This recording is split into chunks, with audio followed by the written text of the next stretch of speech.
Tonight we're staying at Stratton Mountain Ski Resort in our truck camper. It's 19 degrees out and we are staying at the Sun Bowl lot. That's the only lot here where you're allowed to stay overnight.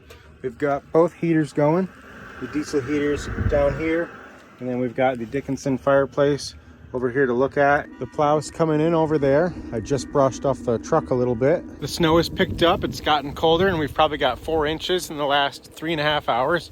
And I don't know if you can see it from here, but we've got 2 other vans next to us now, and they're just about to close the tubing for the night. I'm really excited because the ski conditions should be perfect tomorrow morning.